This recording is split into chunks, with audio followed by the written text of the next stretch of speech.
Bom dia a todos, mais uma vez. São 8 horas e 35 minutos. Iniciamos a sessão do dia 10 de junho de 2022, da 10ª Câmara Julgadora do TIT. Hoje estão presentes o Dr. Odilo, Dr. Marcos, substituindo o Dr. Rubens, Dr. Bruno Gonçalves, substituindo a doutora Isabel. E pela representação fiscal, a doutora Silene e a doutora Kalinka pela IQ Soluções, né? Químicas. Okay. Doutora, a senhora vai fazer sustentação oral? Sim. Okay.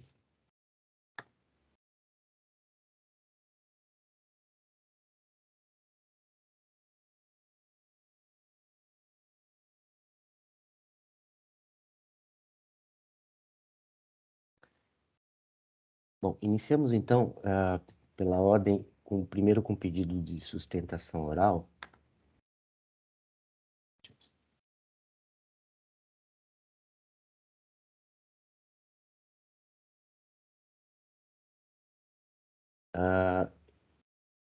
Referente ao auto de infração, deixa eu só. 4016293, autuado IQ Soluções Químicas S.A., que é de minha relatoria. Esse auto de infração, ele contempla ao todo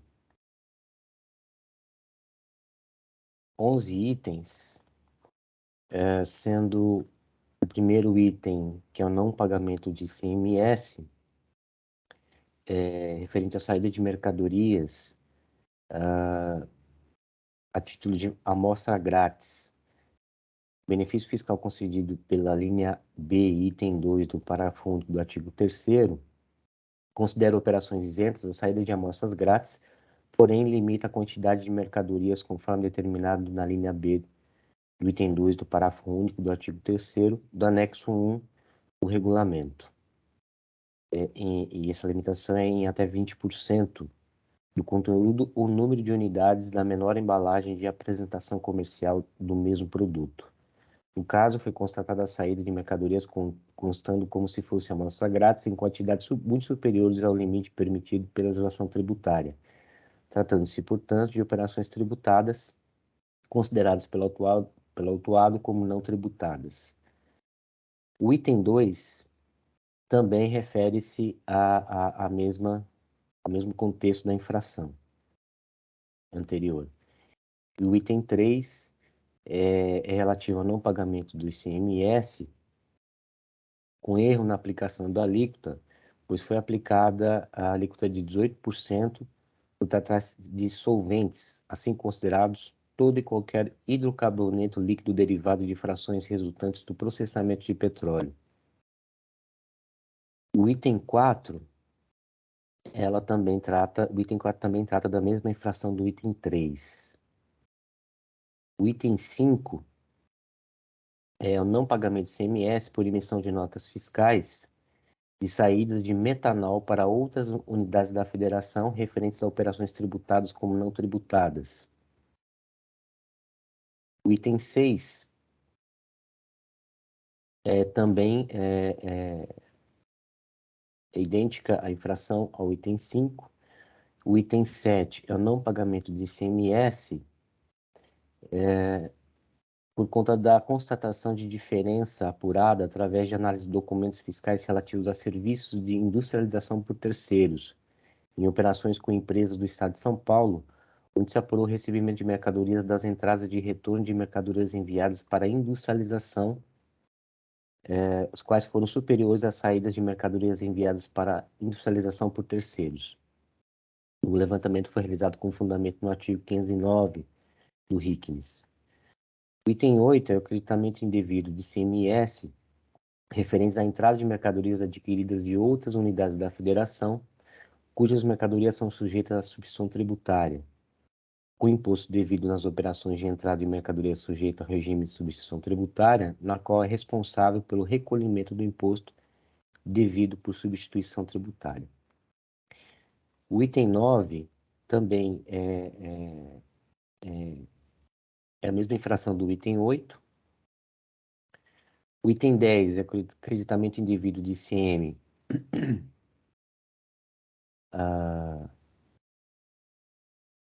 nos meses de abril a novembro de 2009, datas e valores especificados no demonstrativo 10, crédito tomado em operações de entrada de mercadoria sujeitas à substituição tributária.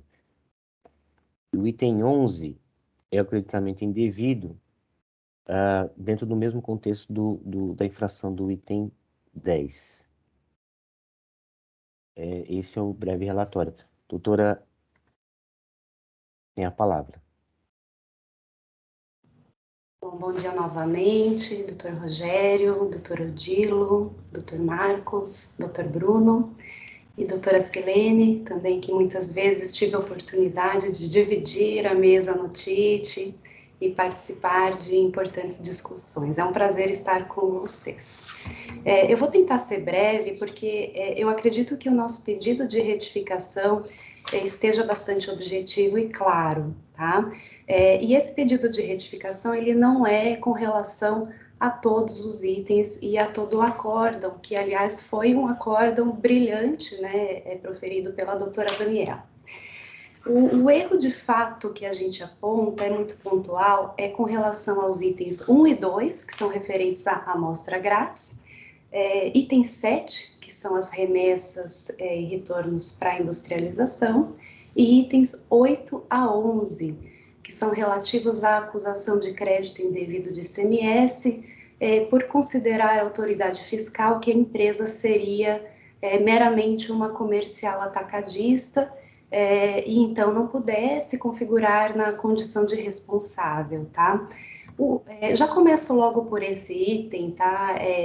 O acórdão nesse ponto, ele trouxe especificamente que a recorrente teria trazido apenas laudos e fichas técnicas de produtos relativos a períodos que não seriam do auto de infração. O acórdão cita, nas folhas 6.388, que esses laudos e as fichas técnicas de produtos seriam do ano de 2013, e não de 2009 a 2011, que é o período do auto de lançamento, tá? E aqui nós verificamos dois erros de fato, né? A recorrente, ela não apresentou apenas fichas técnicas do ano, laudos do ano de 2013, mas um conjunto extenso de provas que não foram consideradas e que são relativos, sim, ao período do auto de infração. Essa demonstração, ela começa desde o objetivo social descrito no estatuto, né, da recorrente, está nas folhas 3.974. Lá nós podemos ver o objeto social que compreende expressamente a industrialização de solventes derivados do petróleo, a industrialização de insumos farmacêuticos e veterinários e destinados também a indústrias, né, de maneira que não se falaria também em substituição tributária, industrialização de insumos de cosméticos destinados a indústrias farmacêuticas, enfim, uma série de atividades que são, sim, relativas a indústrias e que são demonstradas ab initio no processo, na defesa, né? O próprio CNPJ da empresa também traz o KNAI específico de indústria, mas mais do que isso, né, ao contrário do que consta no acórdão de que o laudo seria de 2013 e o auto de infração trataria de operações de abril de 2009 até julho de 2011, nós temos aqui o laudo do IPT, o Instituto de Pesquisas Tecnológicas,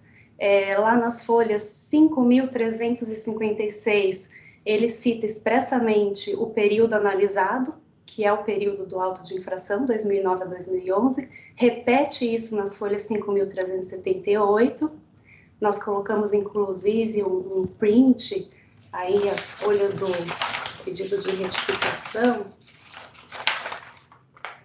folha 6.402, foi juntado também um parecer da Unicamp, que descreve todo o processo industrial, ou seja, nesse ponto, ao nosso ver, o acórdão tem pelo menos 2 erros de fato, né?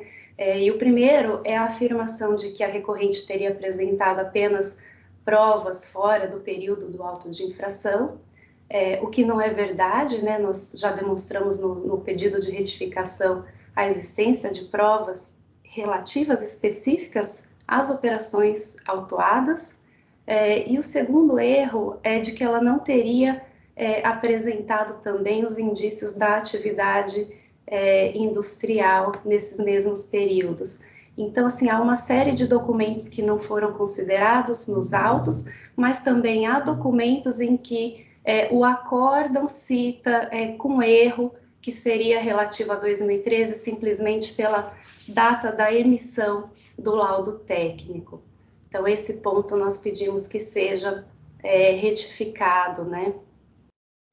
Com relação já ao item 7 do auto de infração, que é a remessa e retorno de mercadorias para industrialização, segundo a acusação fiscal, teria havido diferença entre essas remessas, houve o levantamento fiscal, a recorrente acostou aos autos um laudo técnico da Deloitte, as folhas 4.634 e seguinte, e juntou comprovantes mostrando que parte dessas operações seriam remessas e retornos para armazéns gerais, que esse estoque não seriam mercadorias em posse da recorrente, mas em posse de terceiros, de armazém. Ao julgar essa questão, a 10ª Câmara, com a composição da época, decidiu manter a autuação fiscal, alegando que o autuado teria alegado que o fisco teria desconsiderado os estoques em posse de armazéns e concluiu ainda que o levantamento fiscal seria específico de remessas e retornos de industrialização, motivo pelo qual não devem mesmo ser considerados estoques existentes nos armazéns. E esse trecho, entre aspas até, que eu cito, né, evidencia também 2 erros de fato nesse acórdão, nesse ponto desse acórdão, tá? Primeiro porque considera existente um fato inexistente de que o levantamento abrangeria exclusivamente retornos e remessas para a industrialização, sendo que desde a impugnação e conforme o laudo técnico, a recorrente comprova que há, sim, operações e estoques de armazéns gerais, e o segundo erro do acórdão seria a afirmação de que a recorrente teria alegado que houve desconsideração de estoques em posses de armazém, quando, na verdade, a alegação do recurso foi exatamente o contrário, né? Então, no final ali do parágrafo do voto quanto a esse item, quando se afirma que não devem mesmo ser considerados os estoques de armazéns, nós entendemos que houve uma contradição, porque se essa é a conclusão, então deveria ser excluído esse item do auto de infração. Com relação aos itens 1 e 2, que são relativos a amostras grátis, nós estamos falando aqui de 248 notas fiscais que foram mantidas no auto de infração, porque a própria empresa, no laudo técnico, reconheceu que houve um erro, sim, né, com relação a quantidades superiores aos limites legais para a configuração de amostra grátis. No entanto, o que se trouxe é que, apesar desse erro, haveria também um erro na base de cálculo do imposto cobrado no auto de infração, tá? E o acórdão, ele diz que a empresa não teria demonstrado efetivamente qual foi o equívoco cometido pela autoridade fiscal quanto a essa majoração da base de cálculo. No entanto, esses equívocos estão demonstrados desde a defesa, no recurso, inclusive com exemplos de cálculo, né? E também minuciosamente foram tratados no laudo técnico da Deloitte, as folhas 4.634. Lá se explica o seguinte, né? Que a empresa tem a valoração do custo unitário da mercadoria lá no SPED por quilo ou por litro. E o fiscal calculou esse custo unitário multiplicando pela quantidade de itens, pelas unidades constantes na nota fiscal e obteve, então, a base de cálculo para a cobrança do imposto. O que se demonstra nessas páginas citadas do laudo da Deloitte, no pedido de retificação também, é que o cálculo correto deveria considerar o custo unitário, que era por quilo e por litro, vezes o peso desse produto, né, o peso líquido desse produto, o que dá uma diferença muito relevante no auto de infração. Então, é muito simples, ao contrário do que se afirma no acórdão, que não haveria essa demonstração está, sim, nos autos, e nós pedimos que seja considerada, porque uma coisa é afastar uma prova, né, uma demonstração, e outra coisa seria negar a existência dessa prova. Então, em suma, senhores, são esses os nossos pedidos de retificação. Nós requeremos, então, o provimento desse pedido para que seja retificado o acórdão com efeitos infringentes e reconhecidos, então, esses pontos para fins de provimento do recurso ordinário do contribuinte. E ainda um pedido que nós fizemos posteriormente ao pedido de retificação seria com relação à determinação para que a autoridade fiscal atualizasse o valor do auto de infração, para que constasse no conta fiscal somente os débitos que estão sendo discutidos, excluindo-se aqueles que já foram definitivamente cancelados pelo TIT. É o que eu tinha para o momento, mas eu fico à disposição caso haja alguma dúvida. Agradeço a atenção. Obrigado, doutora Kalinka. Um minutinho só, por favor.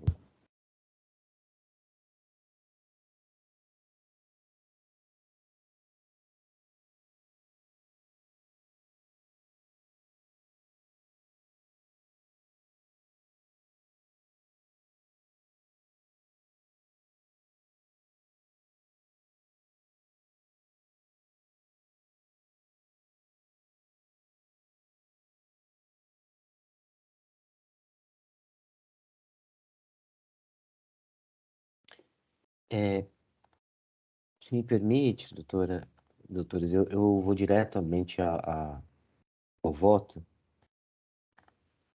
Relativamente aos itens 8 a 11 do AIN, observo que a decisão impugnada, pautando-se nos requisitos e nas condições dispostas em resposta à consulta 241/2008, concluiu que não foi comprovado que parte das mercadorias foram consumidas ou integradas em processo de industrialização em seu estabelecimento. E aí cito no meu voto os trechos da decisão impugnada. A par das referidas fichas técnicas de folhas 5.278 a 5.307 serem, de fato, do ano de 2013, os demais elementos apresentados, inclusive os laudos técnicos juntados, ao que tudo indica, seriam insuficientes à comprovação da efetiva industrialização. Além disso, entendo que nova incursão sobre as provas, inclusive sobre os demais argumentos agora apresentados pela autuada, ou seja, contradição em relação ao item 7 do AIN, implicaria em modificação da premissa adotada pela decisão impugnada, o que, a meu ver, não presta ao presente PRJ. Quanto ao item 7 do AIN, da mesma maneira, não vislumbro os supostos erros de fato, já que a decisão impugnada, ao afirmar que, abre aspas, o levantamento fiscal abrange exclusivamente de remessas e retornos para industrialização, fecha aspas, referiu-se simplesmente que dito levantamento abordou apenas as remessas e retornos da industrialização, tendo a autuação desconsiderado os estoques existentes nos armazéns terceirizados. E as demais questões suscitadas pela autuada constituem, ao meu ver, mero inconformismo, devendo, pois, ser objeto de recurso próprio. Em relação aos itens 1 e 2 do AIN, igualmente, não há que se falar em existência de erros de fato no acórdão impugnado, eis que as questões essenciais ao deslinde da controvérsia posta foram, ao meu ver, devidamente analisadas e decididas. E aqui eu colaciono trechos da decisão impugnada que, no meu modo de ver, demonstram o que expus aqui. Só lembrando que, em relação a esse item, a decisão impugnada, ela excluiu, né, 741 itens dos 949 que foram considerados na apuração fiscal. Assim, não obstante tratar-se de razões de mero inconformismo por parte do autuado sobre a solução adotada, não vislumbra a existência de erros de fato no acordo impugnado. Por tais fundamentos, não conheço do pedido de retificação de julgado. Doutora, eu vou fazer um acerto aqui no meu voto em relação a este pedido que foi solicitado, né, sobre a questão da atualização do valor do AIM e exclusão dos valores que foram excluídos no julgamento anterior. Eu já adianto que eu vou rejeitar esse pedido, porque eu entendo que nós aqui não seríamos competentes para determinar isso, né? Esse particularmente é meu entendimento. Doutores Odilo, Bruno, Marcos, alguma consideração? Acompanho o voto do relator. Também vou acompanhar, doutor Rogério. Também acompanho, doutor. Doutora Silene, pela representação fiscal? Não tenho nada a observar, presidente.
Doutores, eu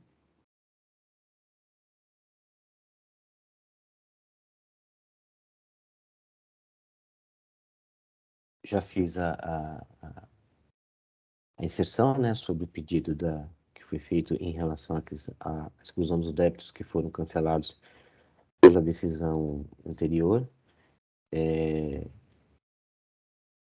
Alguém teria alguma consideração em relação a esse ponto? Não? Ok. Posso encerrar debates?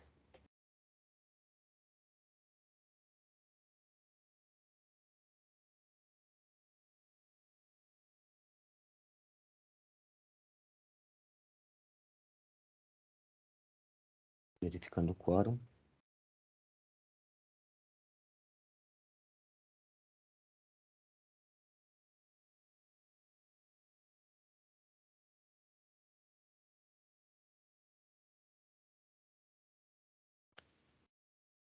Iniciando a votação.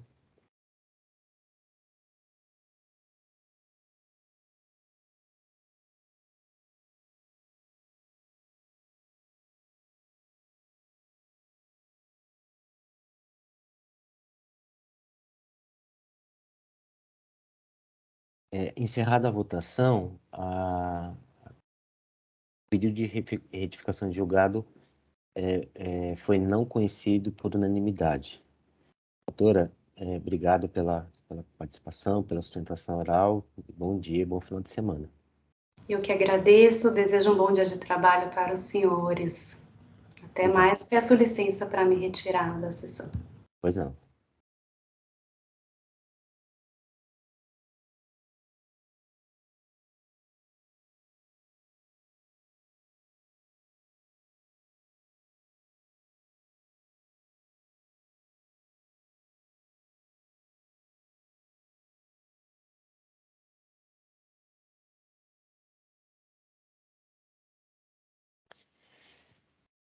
O próximo AIM de relatoria do Dr. Odilo é o AIM 4096186, autuada RR, Indústria e Comércio de Etiquetas Limitada. Trata-se de um recurso ordinário.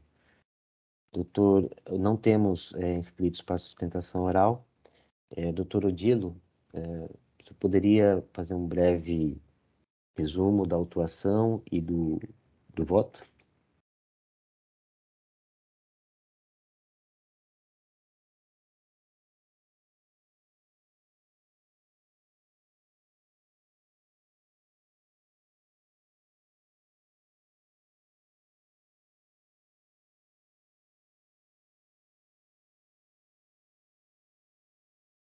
Desculpe, esse processo, na realidade, ele já foi julgado, na verdade, ele já foi trazido em sessão anterior, né?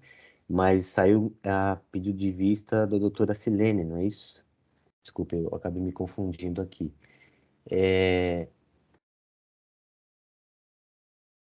De qualquer maneira, doutor Odilo, acho que seria interessante, só para o doutor Marcos, doutor Bruno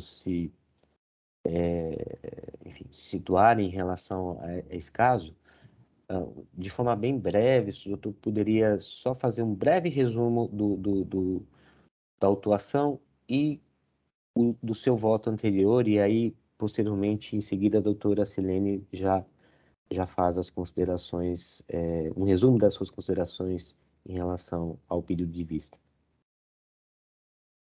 Doutor, seria habilitar aqui para... Eu acho que eu vou ter que registrar o voto.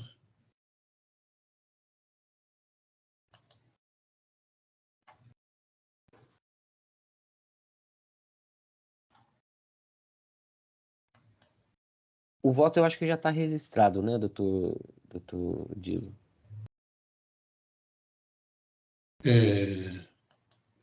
Trata-se apenas de uma acusação, né? Que seria falta de pagamento porque houve aplicação indevida da alíquota de 4% em operações interestaduais. Esse auto foi mantido em primeira instância e, no recurso ordinário, né, a parte alega em preliminar que haviam provas, né, planilhas, relatórios, que não foram devidamente apreciados pela decisão de primeira instância. Então, quando proferi o voto, eu acolhi essa preliminar de nulidade e eu votei pelo cancelamento da decisão de primeira instância.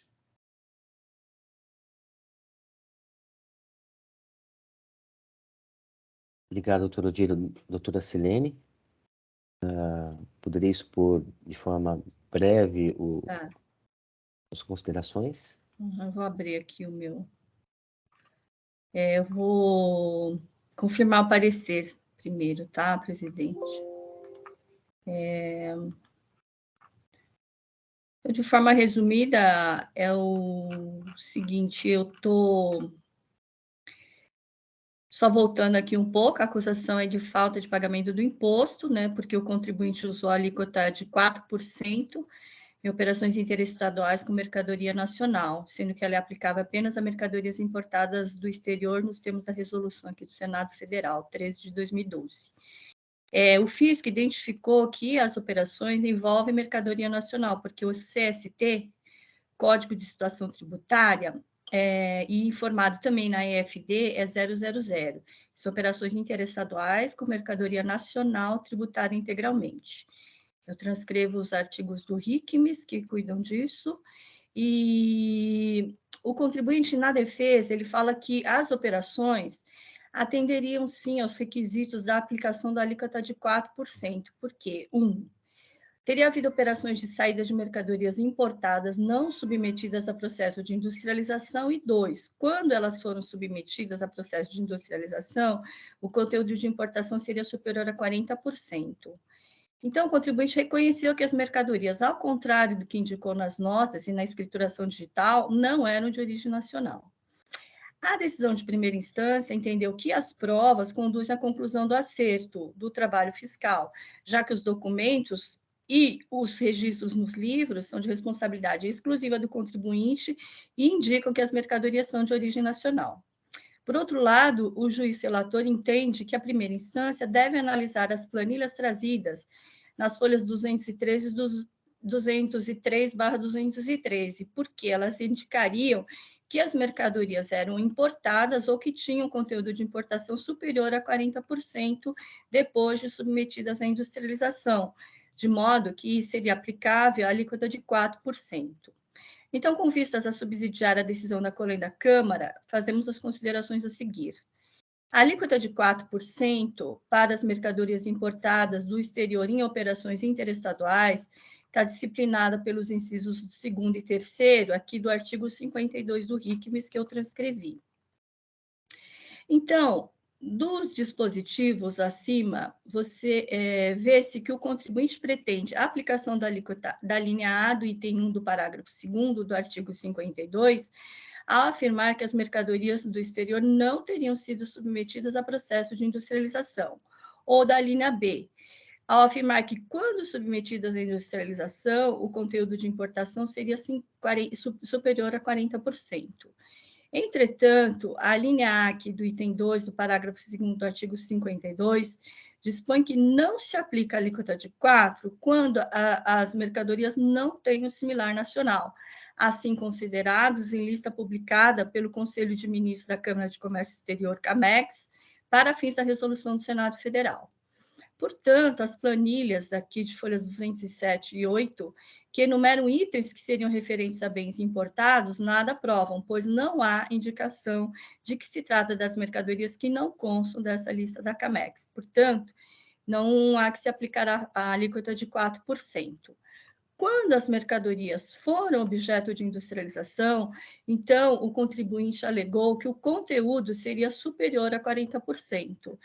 No entanto, esse dispositivo legal aqui do artigo 52 diz que deve ser cumprida a disciplina específica para você provar que o conteúdo de importação é superior a 40%, que é a portaria CAT 64 de 2013, que eu transcrevi alguns dispositivos. Então, não basta alegar que o conteúdo de importação seja superior a 40%. O contribuinte tem que provar, nos termos da disciplina, que é a portaria CAT, que a FCI é superior a 40%.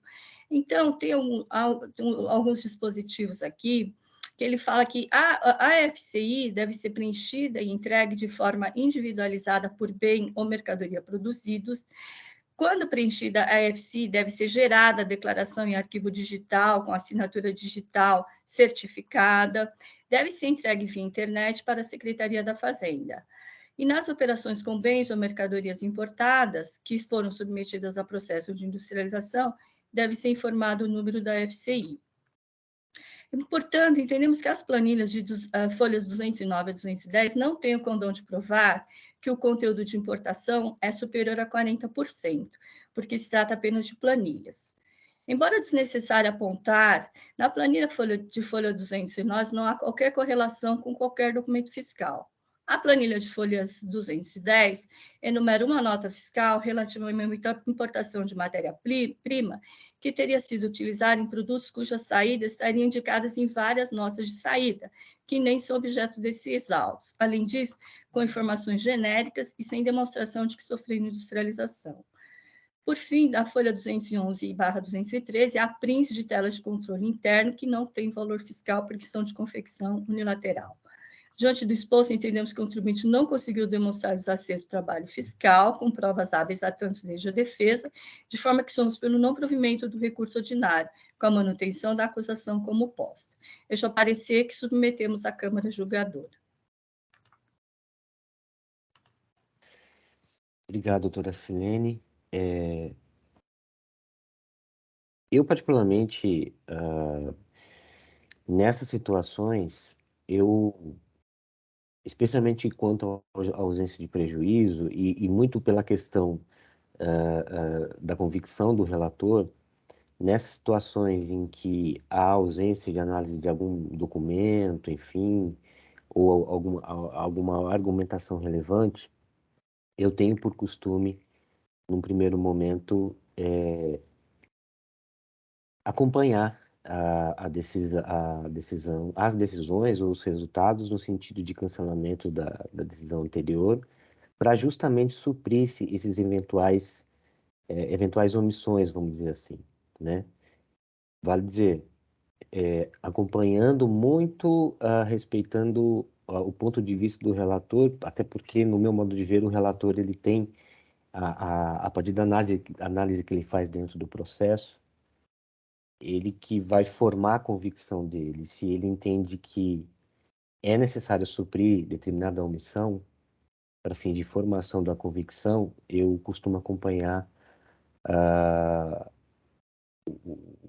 o posicionamento nesse sentido, como colocou o doutor Odilo. Mas abro também os debates para fins de consideração pelo doutor Bruno, doutor Marcos. Novamente, bom dia a todos.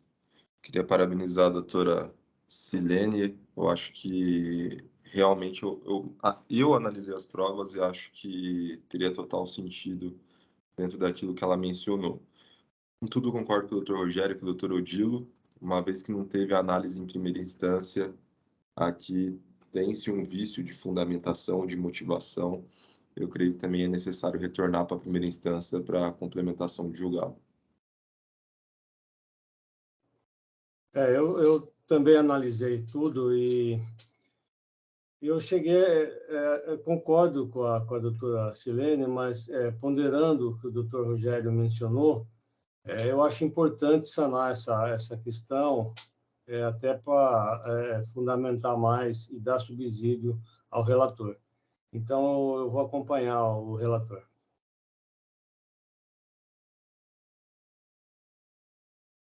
Mais uma ponderação que surge aí com os questionamentos da representação fiscal, porque a acusação se baseia em CFOP, e pode ter erro em CFOP.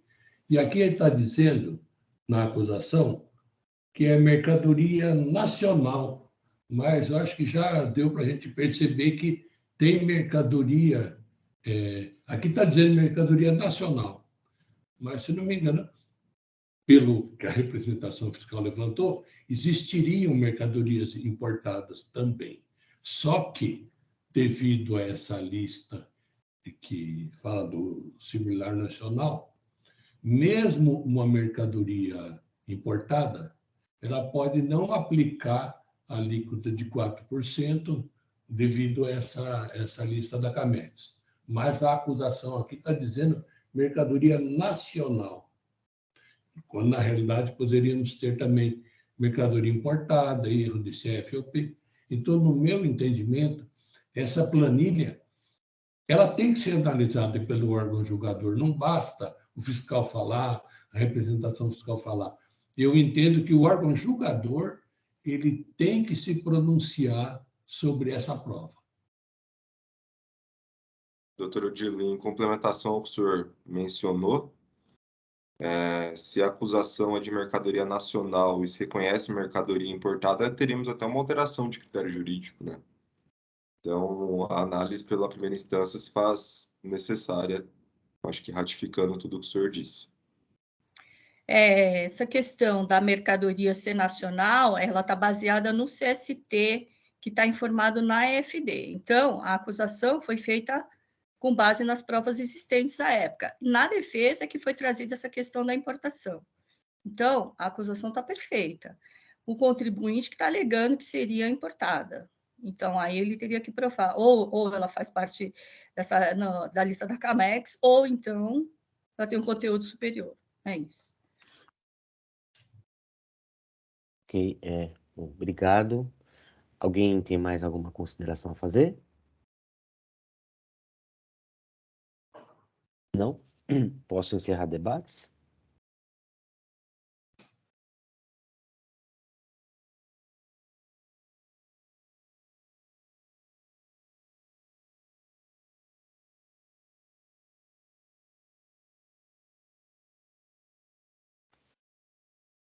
Doutor Odilo, eu acho que o doutor precisa registrar, né, o seu voto.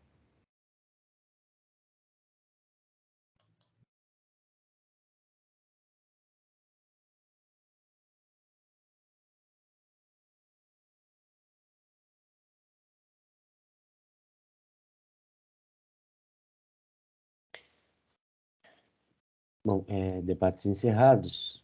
Verificar quórum.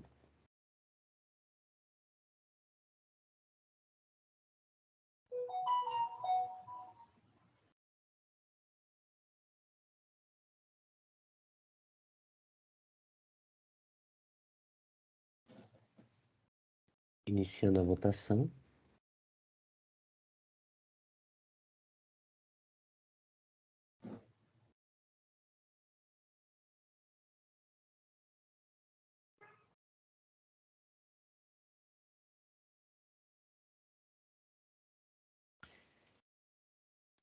Encerrada a votação,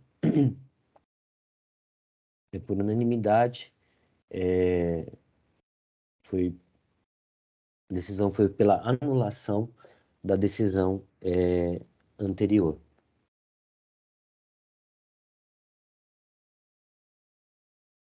Encerrando o julgamento.